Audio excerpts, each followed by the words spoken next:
शिक्षा और दुनिया, एडू अफेयर्स के साथ।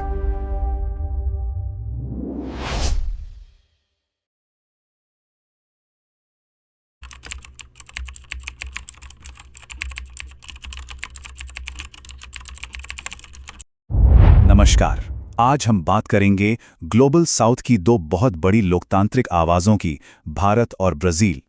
इनके बीच एक ऐसा रिश्ता पनप रहा है जो दूरी, चुनौतियों और ज़बरदस्त महत्वाकांक्षाओं से भरा हुआ है।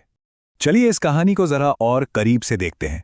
सबसे पहली और सबसे बड़ी हकीकत जो इस रिश्ते को परिभाषित करती है वो है दूरी। भारत और ब्राज़ील के बीच सिर्फ ज़मीन नहीं है, एक पूरा महासागर है और 14,000 किलोमीटर से भी ज़्यादा का फासला। ये सिर्फ एक नंबर नहीं, ये व्यापार और आपसी जुड़ाव के लिए एक बहुत बड़ी असल चुनौती है। लेकिन इस जबरदस्त दूरी के बावजूद एक आंकड़ा है जो आपको चौंका देगा। 2025 तक इन दोनों देशों के बीच का व्यापार 15.21 बिलियन अमेरिकी डॉलर को छूने वाला है। है ना ये एक दिलचस्प बात?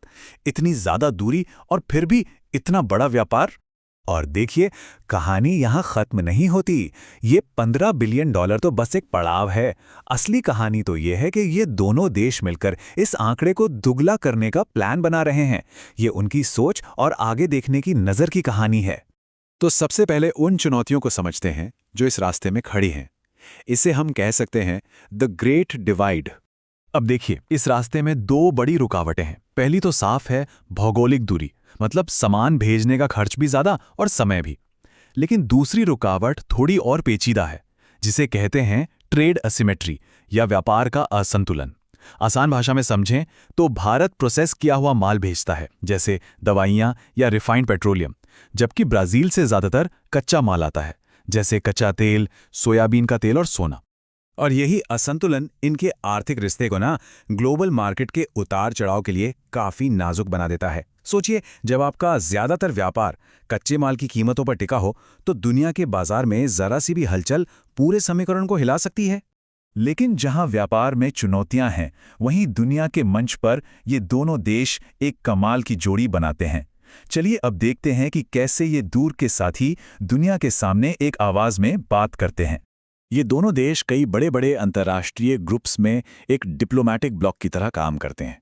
चाहे वो ब्रिक्स की तेजी से उभरती अर्थव्यवस्थाएं हों, G20 का ताकतवर मंच हो, G4 में सुधार की वकालत हो, या फिर ग्लोबल बायोफ्यूल अलायंस और इंटरनेशनल सोलर अलायंस जैसे भविष्य के संगठन हों, हर जगह भारत और ब्राजील की आवाज़ एक साथ सुनाई देती है। और इन सब का एक साझा लक्ष्य है। लक्ष्य ये कि उन ग्लोबल संस्थाओं को और लोकतांत्रिक बनाया जाए जो आज भी पुरानी सदी की दुनिया को दिखाती हैं, न कि 21वीं सदी की नई हकीकत को, जहां भारत और ब्राजील जैसी नई ताकतें उभरी हैं। इसका सबसे बड़ा उदाहरण है G4 ग्रुप।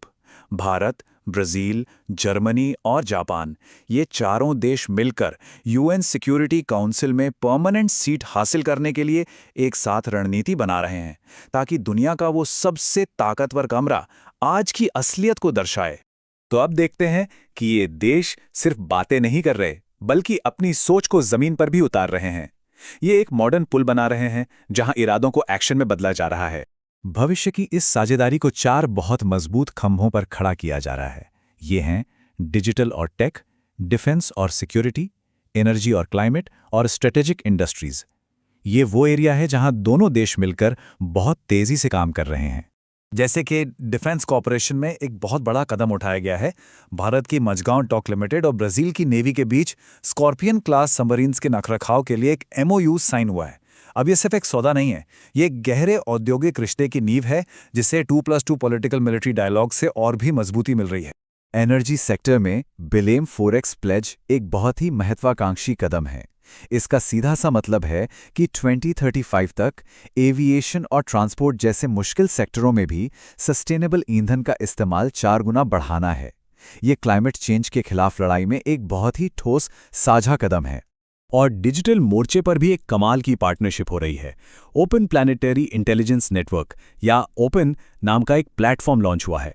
ये भारत के सफल डिजिटल पब्लिक इंफ्रास्ट्रक्चर के मॉडल का इस्तेमाल करके क्लाइमेट चेंज जैसी बड़ी समस्याओं से निपटने का एक बहुत ही इनोवेटिव तरीका है। और तो और भविष्य की तैयारी भी साथ में हो रही है। क्रिटिकल मिनरल्स और स्टील सप्लाई चेन में सहयोग के लिए नए समझौते हुए हैं।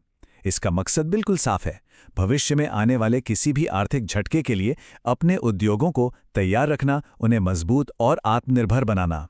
तो इन सब कोशिशों की मंजिल क्या है? चलिए अब उस बड़े लक्ष्य पर नजर डालते हैं जिसे ये दोनों देश मिलकर हासिल करना चाहते हैं। $30 बिलियन की चुनौती। ये व्यापार के एक बिल्कुल नए दौर की शुरुआत होगी। देखिए, ये आंकड़े खुद अपनी कहानी बता रहे हैं। 2025 के $15.21 बिलियन से सीधे 2030 तक $30 बिलियन तक पहुंचना, मतलब सिर्फ 5 साल के अंदर अपने व्यापार को डबल करने का लक्ष्य। ये कोई छोटी मोटी बात नहीं है। लेकिन इस लक्ष्य तक पहुंचेंगे कैसे? इसके लिए एक साफ रोड मैप है। पहला, व्यापार में सिर्फ कच्चे माल नहीं, बल्कि ज्यादा कीमत वाली चीजों को शामिल करना होगा। दूसरा, सीधी समुद्री और हवाई कनेक्टिविटी बनानी होगी। तीसरा, डिफेंस इंडस्ट्रियल सहयोग को और गहरा करना होगा। और चौथा, व्यापार में आने वाली छोटी-मोटी रुकावटें, जिन्हें नॉन टैरिफ बैरियर कहते हैं, उन्हें हटाना होगा। ये जानना भी जरूरी है कि ये सारी प्लानिंग किसी खाली जमीन पर नहीं हो रही है। इसकी नींव 2006 में ही रख दी गई थी, जब भारत ब्राजील स्ट्रेटेजिक पार्टनरशिप बनी थी। ये वही नींव है जो पिछले 2 दशकों से इस रिश्ते को एक मजबूत दिशा दे रही है। और आखिर में एक बड़ा सवाल, क्या ग्लोबल साउथ की ये 2 दिग्गज मिलकर सच में दुनिया के आर्थिक और राजनीतिक नक्शे को बदल सकते हैं? खैर, जवाब तो भविष्य ही देगा, लेकिन इस साझेदारी में जो संभावनाएं दिख रही हैं